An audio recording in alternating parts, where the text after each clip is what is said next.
Hello friends, मैं जयश्री डागा फिर आपके साथ हाजिर हूँ एक नई कहानी के साथ। संतोष मिश्रा जी के यहाँ पहला लड़का हुआ तो पत्नी ने कहा बच्चे को गुरुकुल में शिक्षा दिलवाते हैं।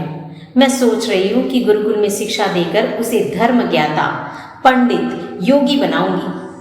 संतोष जी ने पत्नी से कहा, पांडित्यपूर्ण योगी बनाकर इसे भूखा मारना है क्या? मैं इसे बड़ा अफसर बनाऊंगा ताकि दुनिया में एक कामयाबी वाला इंसान बने। संतोष जी सरकारी बैंक में मैनेजर के पद पर थे। पत्नी धार्मिक थी और इच्छा थी कि बेटा पांडित्यपूर्ण योगी बने, लेकिन संतोष जी नहीं माने। दूसरा लड़का हुआ। पत्नी ने जिद की, संतोष जी इस बार भी नहीं माने। तीसरा लड़का हुआ। पत्नी ने फिर जिद की, लेकिन संतोष जी एक ही रट लगाते रहे। कहाँ से खाएगा, कैसे गुजारा करेगा, और नहीं माने। चौथा लड़का हुआ। इस बार पत्नी की जिद के आगे संतोष जी हार गए और अंततः उन्होंने गुरुकुल में शिक्षा दिलवाने के लिए वहीं भेज दिया। अब धीरे धीरे समय का चक्र घूमा। अब वो दिन भी आ गया जब बच्चे अपने पैरों पे मजबूती से खड़े हो गए।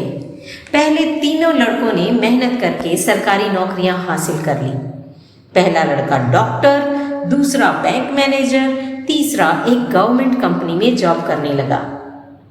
एक दिन की बात है, संतोष जी पत्नी से बोले, अरे भाग्यवान, देखा मेरे तीनों होनहार बेटे सरकारी पदों पे हो गए हैं ना, अच्छी कमाई भी कर रहे हैं।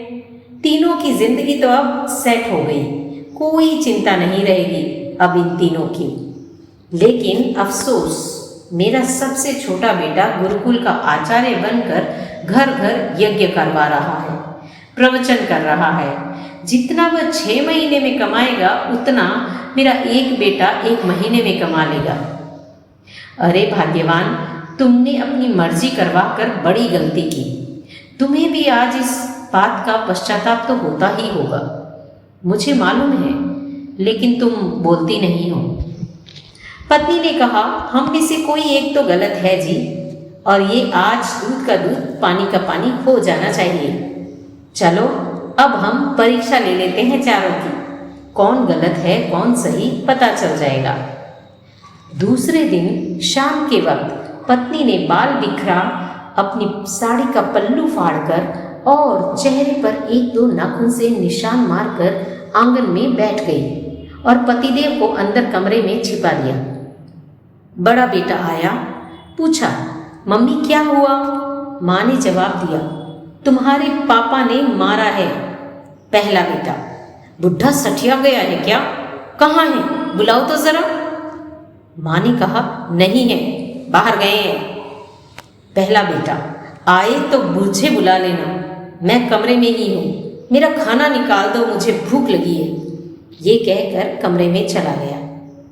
दूसरा बेटा आया, पूछा तो माँ ने वही जवाब दिया। दूसरा बेटा, क्या पगला गए हैं इस बुढ़ापे में? उनसे कहना चुपचाप अपनी बची खुची गुजार ले, आए तो मुझे बुला लेना, और मैं खाना खाकर आया हूँ, सोना है मुझे, अगर आए तो मुझे अभी मत जगाना, सुबह खबर लेता हूँ उनकी। ये कहकर वो भी अपने कमरे में चला गया।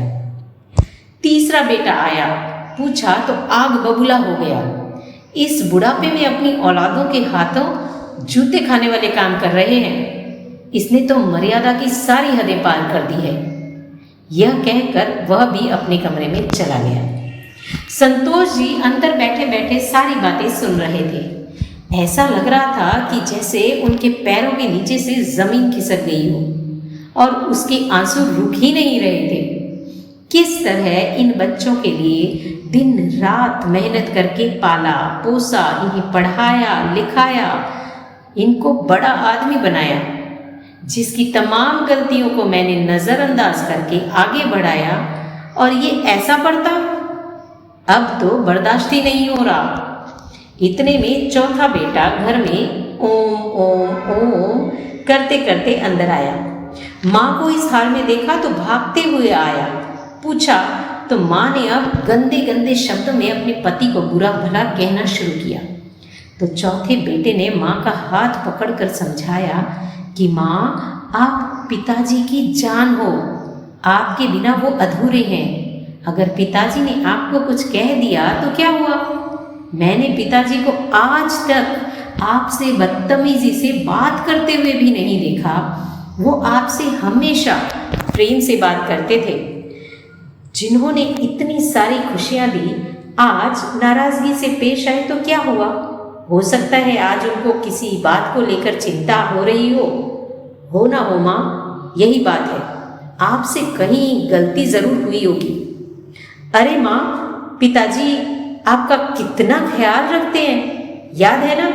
6 महीने पहले जब आपका स्वास्थ्य ठीक नहीं था तो पिताजी ने कितने दिनों तक आपकी सेवा की थी। वही खाना बनाते थे, घर का सारा काम करते थे, कपड़े धोते थे। तब आपने फोन करके मुझे बताया था ना कि मैं संसार की सबसे भाग्यशाली औरत हूँ, तुम्हारे पिताजी मेरा बहुत ख्याल रखते हैं। इतना सुनते ही बेटे को गले लगाकर फफक फफक कर रोने लगी। संतोष जी आंखों में आंसू लिए सामने खड़े थे। अब बताइए, क्या कहेंगे आप मेरे फैसले पर? पत्नी ने संतोष जी से पूछा। संतोष जी ने तुरंत अपने बेटे को गले लगा लिया। संतोष जी की धर्मपत्नी ने कहा, ये शिक्षा इंग्लिश मीडियम स्कूलों में नहीं दी जाती कि माँ बाप से कैसे पेश आना है, कैसे उनकी सेवा करनी है।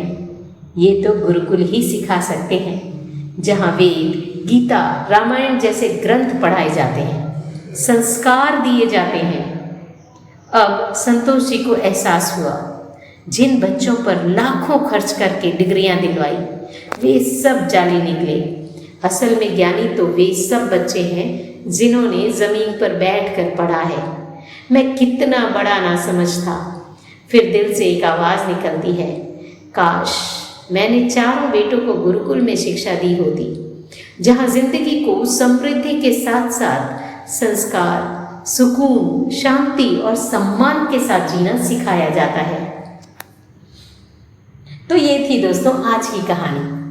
आपको आज की कहानी कैसी लगी और आज की कहानी से आपने क्या सीखा, हमें कमेंट बॉक्स पर लिखकर ज़रूर बताइए। अगर आपको ये कहानी अच्छी लगी तो लाइक बटन और शेयर करना नहीं भूलिए। और अगर आप हमारे चैनल पर नए हैं तो चैनल को सब्सक्राइब करना ना भूलें। धन्यवाद।